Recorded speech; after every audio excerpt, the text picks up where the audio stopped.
오늘 저희가 복음서 세 번째 다루는 시간에서는요, 예수님의 그 생애 가운데 마지막 남은 한 주간에 대해서 다루려고 합니다.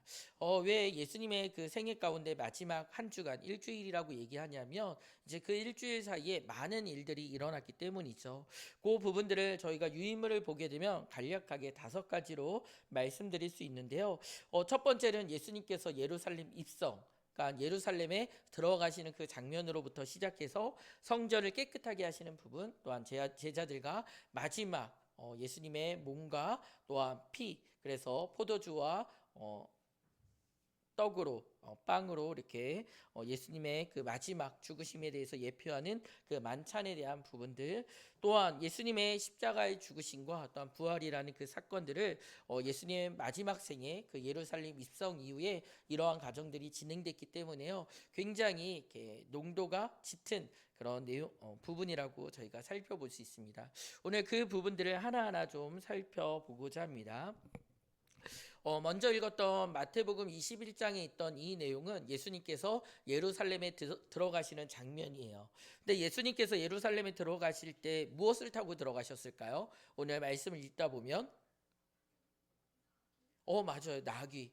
근데 특별히 정확하게 표현하면 나귀 새끼를 타고 들어가셨다라고 얘기하고 있습니다. 이 부분이 그냥 나귀 새끼를 그냥 우연히, 안 그러면 갑작스럽게 그 나귀 새끼를 찾아서 나귀 새끼를 타고 가신 것이 아니라, 놀랍게도 이미 이 부분은 구약의 말씀에 예표되어 있던 그 말씀이죠. 스가랴 9장 9절에 보게 되면 저희가 프린트 부분에 나와 있죠. 그 부분을 같이 한번 보고 읽어보도록 하겠습니다. 도성 시온아 크게 기뻐하여라. 도성 예루살렘아 환성을 올려라. 내 왕이 내게로 오신다. 그는 공의로우신 왕, 구원을 베푸시는 왕이시다. 그는 온순하셔서, 여기서 같이 한번 힘있게 읽어볼까요? 나귀 곧 나귀 새끼인 어린 나귀를 타고 오신다. 아멘. 이미 스가랴 9장 9절에 무엇이 예표되어 있나요? 나귀 새끼를 타고 온다라는 것이, 나귀 새끼를 타고 그 왕이 오신다라는 내용이 이미 나와 있습니다. 그분의 겸손함을 나타내시는 그런 장면이기도 하고요. 또한 시편 118편 25절에 보게 되면 주님 간구합니다. 나를 구원하여 주십시오라고 나와 있는데요. 주님 나를 구원하여 주셔서라는 그 부분이 호산나라는 그 외침으로 나타나 있습니다. 그러니까 한마디로 예수님께서 예루살렘에 들어오시는 가운데서 무엇이 드러나 있다고요? 어린 나귀 새끼를 타고 오는 부분과 주님 우리를 구원하여 주소서라는 그 호산나의 외침이 있었다라는 것이죠. 이것은 이미 구약에 말씀되어 있던 드러나 있던 그 내용들입니다. 그렇기 때문에 예수님은 6월절에 맞추어 메시아적인 상징의 장소인 예루살렘에 들어가실 때 나귀를 타고 입성하셨고, 사람들은 그 예수님을 향하여 호산나 찬양을 올렸습니다. 이는 바로 예수님께서 메시아이심을 나타내고 드러내는 장면이라는 것이죠. 그리고 그 예수님께서 지난주에 말씀하신 것처럼 자기 백성들의 죄를 용서해 주시고 그들을 구원하시기 위하여 이 땅 가운데 오셨다라는 사실을 우리에게 알려주고 있습니다. 그런데 놀라운 것은 무엇이냐면, 우리 11절에 보게 되면 무리가 이르되, 그곳에 있던 사람들이 이르되 예수님을 향하여 누구라고 표현했죠? 갈릴리 나사렛에서 나온 선지자 예수라, 이렇게 표현했습니다. 당시 사람들은 여전히 예수님을 향하여 선지자 또는 훌륭한 선생 정도로 이렇게 바라보는 시선이 있었다라는 것이죠. 예수님께서 구약의 말씀처럼 나귀 새끼를 타고 왔지만, 또한 사람들이 예수님을 향하여 구원의 소리 호산나를 외치고 있지만, 사람들뿐만 아니라 제자들도 그 사실을 보고 듣고 있는 그 상황 가운데서도 예수님이 자신들의 죄를 위하여 이 땅 가운데 오신 참된 왕이신 메시아 예수 그리스도이심을 알지 못했다라는 것이죠. 그런데 그들만 알지 못할까라고 생각해 보면, 이 땅에 있는 수많은 사람들이 성경이 각 나라 언어로 번역되고, 또한 매번 예수님이 이 땅 가운데 오신 성탄의 기쁜 소식이 매년 그들에게 들려져 있고, 또한 곳곳에 세워진 교회를 통하여 수많은 복음이 그들을 향하여 선포되고 드러나 있지만 여전히 눈과 귀가 가려진 채 예수님이 누구신지 알지 못하는 경우들도 있습니다. 비록 이 자리에 참여한 친구들이 나이는 어리지만 아직 초등학생이지만 여러분은 이 예배에 참여하고 이 기도의 자리에 참여하고 또한 우리가 같이 생명의 삶도 나누고 또 말씀을 보는 가운데 예수님이 누구신지 분명히 알 수 있고 또 아는 가운데 온전하게 고백할 수 있기를 소망합니다. 자, 여러분에게 예수님은 누구신가요? 단지 선지자이신가요? 아니면 훌륭한 사람인가요? 훌륭한 선생님이신가요? 여러분은 예수님을 누구로 알고 있나요? 바로 예수님이 나의 죄를 위해서 이 땅 가운데 오신 나의 구원자라는 사실, 이 사실을 우리는 깊이 깨닫고 기억을 해야 될 것입니다. 또한 예수님께서 성전에 예루살렘에 들어오시고 나서 가장 많은 시간을 보내신 곳이 바로 성전입니다. 성전에서 가르치시는 일도 했지만 성전을 보시면서 그곳을 깨끗하게 하는 그 일도 하셨습니다. 그래서 우리는 그 사건을 성전 청결 사건이라고 얘기하는데요. 왜 그러냐면 그곳은 하나님 앞에 온전히 예배하고 또한 기도하는 자리였는데 그곳이 장사꾼들이 자신들의 이윤을 챙기기 위해서 비둘기를 팔기도 하고 또한 돈을 바꾸기도 하는 그런 장소로 바뀌어져 있었기 때문이죠. 그래서 예수님께서 누가복음 19장 45절에 이렇게 말씀하셨는데요. 같이 한번 읽어볼까요? 누가복음 19장 45절입니다. 시작. 내 집은 기도하는 집이 될 것이다 하였다. 그런데 너희는 그곳을 강도들의 소굴로 만들어 버렸다라고 나와 있습니다. 그곳은 하나님 앞에 기도하는 그곳이었는데 그곳을 강도의 소굴로 바꿔버렸다라고 얘기합니다. 그러면서 그들을 다 내어 쫓으시고 하나님의 말씀을 선포하는 일들이 있었죠. 그런데 요한복음 2장 19절에 주님께서 뭐라고 말씀하시냐면 예수께서 그들에게 말씀하시기를 이 성전을 허물어라. 그러면 내가 사흘 만에 다시 세우겠다 하였다라고 이렇게 말하고 있습니다. 지금 이 얘기는 무엇이냐면 이 땅 가운데 있는 이 성전은 이제 그 의미를 잃어버렸다라는 것이죠. 그래서 그 성전이 허물어지고 파괴될 것이다라고 얘기합니다. 실제로 역사 안에 예수님께서 이 땅 가운데 오신 지 주후 70년이 되었을 때 어떤 일이 일어나게 되냐면요. 로마를 통해서 성전, 지금 그 당시 그들이 보고 있던 그 성전이 다 무너지고 회파되는 그 일들이 있게 됩니다. 그런데 놀랍게도 예수님께서는 이 성전을 허물라 사흘 만에, 사흘이면 며칠이죠? 3일이에요. 3일 만에 다시 세우겠다라고 말씀하세요. 그러면 이 성전은 어떤 내용을 담고 있을까요? 이 성전은 어떤 내용을 담고 있을까요? 이전에 40년 넘게 만들었던 그 성전을 어떻게 3일 만에 다시 세울 수 있을까? 지금 말하는 성전은 무엇이냐면 바로 예수님을 말하고 있어요. 놀랍게 예수님은 자신의 죽음 가운데 부활하신 그 과정을 통해서 자신이 참된 성전이다라는 사실을 우리에게 말씀하고 보여주고 있다라는 것입니다. 그렇기 때문에 이 땅에 있는 성전이 무너지고 의미가 없어지는데 놀랍게도 하늘에 참된 성전이신 예수님께서 자신의 죽으심과 부활을 통하여 자신이 성전이라는 그 사실을 우리에게 나타내고 드러내고 있다라는 것이죠. 자, 이제 우리가 한 장을 더 넘어서 세 번째 우리 속죄제물 성찬에 대한 이야기도 다루려고 하는데요.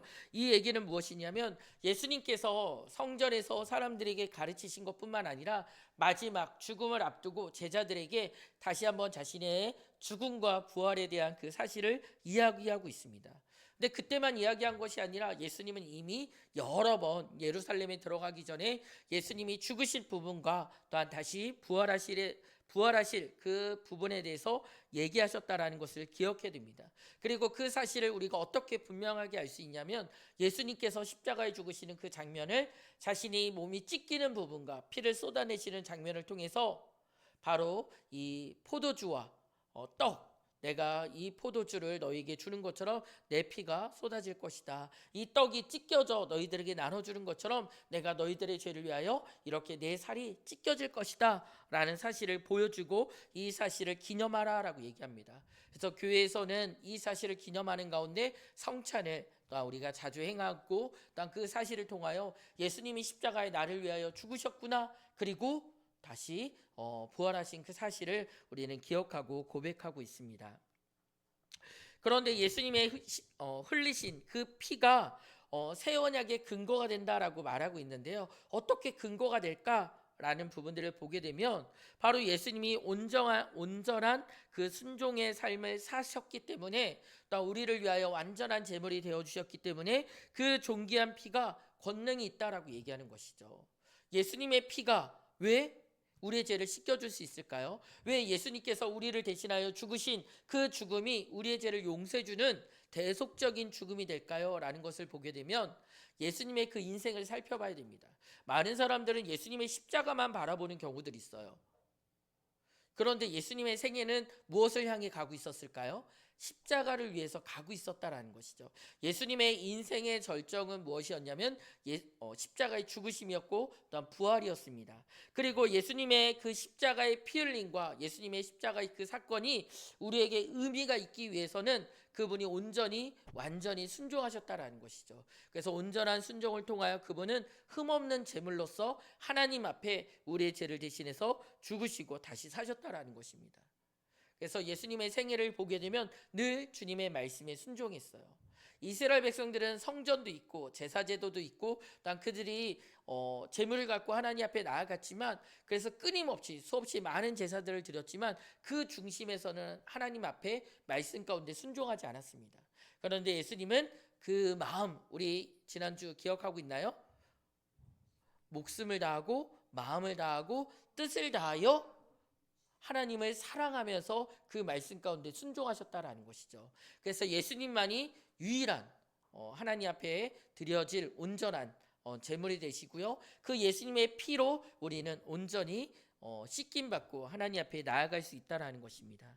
우리는 이 일들을 통하여 결국 이 복음서 우리 세 번째 시간에서는 십자가를 바라보게 되는데요. 십자가를 바라볼 때 우리는 이 사실을 기억해야 됩니다.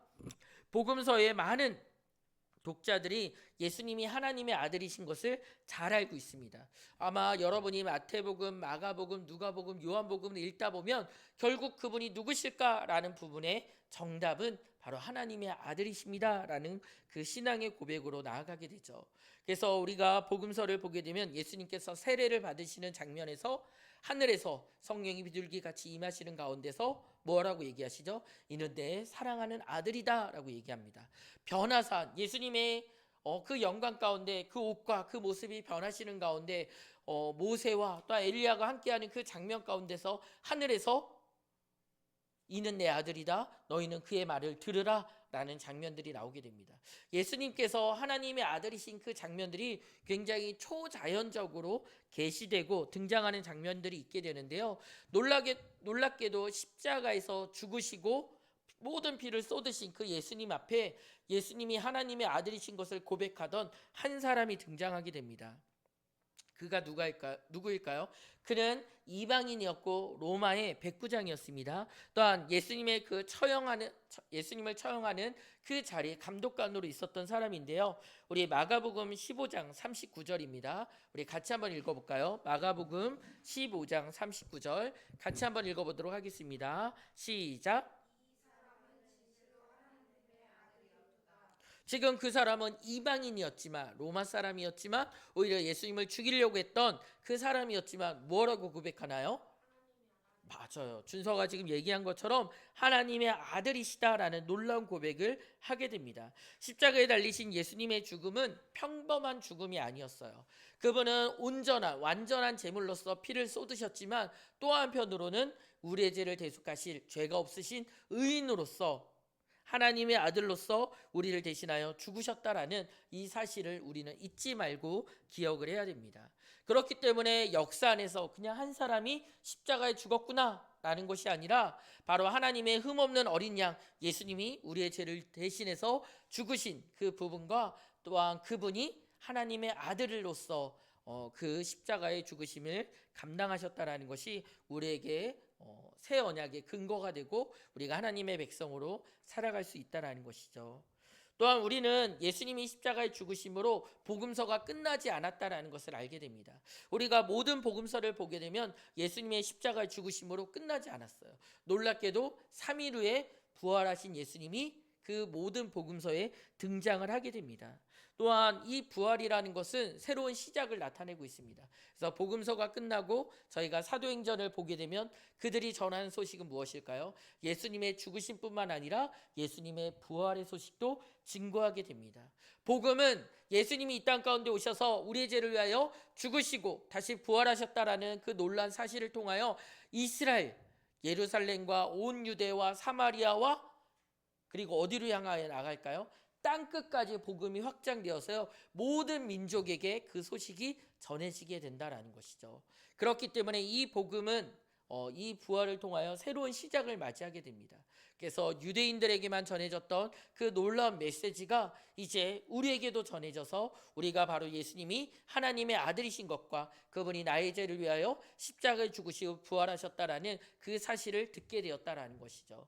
우리는 이것을 아는 것으로 끝나는 것이 아니라 부활의 그 소식이 온 땅 끝까지 전해지도록 우리는 힘을 다하여 예수님의 오심과 죽으심과 부활의 소식을 전해야 될 것입니다. 또한 이 사실을 우리의 입술과 우리의 삶 가운데 고백하면서 또한 예수님이 행하신 그 놀라운 일들을 복음서를 볼 때마다 예수님께서 온전한 순종은 또한 하나님의 말씀을 이루기 위하여, 또한 십자가의 죽으심은 또한 그 말씀 가운데 우리를 하나님의 백성들을 구원하기 위하여, 또한 부활은 바로 우리를 죄에서 건져주시고 영원한 생명 가운데 하나님의 백성으로 살아가는 그 시작을 우리에게 열어주셨다라는 것을 또한 기억하고 고백하고 믿으며 나아가기를 원합니다. 아마 여러분에게 이 사실이 반복적으로 지속해서 들려질 거예요. 그런데 중요한 부분은 무엇일까요? 아까 앞에서 이야기한 것처럼 누군가는 이 사실을 실제로 보고 또한 들었지만 예수님이 누구신지 알지 못한 채 나아간 적도 있어요. 아마 여러분이 수요기도회를 100번 1000번 수없이 많이 참여하고 이 복음의 메시지를 매 순간 수없이 많은 복음서를 듣는다라고 하더라도 성령께서 여러분의 마음을 열어주시지 않는다라고 한다면 우리는 그 사실을 온전히 깨달을 수 없습니다. 오늘 우리가 이 저녁 가운데 함께 모일 때 하나님 앞에 기도하면서 이 사실을 함께 기도했으면 좋겠어요. 주님께서 우리를 불러주셨다면, 이 빗속 가운데서 이 저녁 시간에 우리를 불러주셨다면 바로 예수님께서 이 예루살렘에서 행하신 그 놀라운 사실, 나귀를 타고 겸손한 왕으로 오신 그 놀라운 사실, 또한 성전을 정결하게 하신 것처럼 우리를 깨끗하게 해주시는 그 놀라운 사실들, 또한 그뿐만 아니라 예수님께서 자신의 피와 또한 자신의 살을 내어주신 그 놀라운 사실, 또한 죽으심과 또한 부활 가운데 우리를 건져주시고 하나님의 백성 삼아주신 그 놀라운 사실을 깨달아서 믿음으로 우리가 함께 고백할 수 있기를, 성령께서 내 안에 역사하여 주시기를 우리 이 밤 함께 기도할 수 있기를 소망합니다. 또한 특별히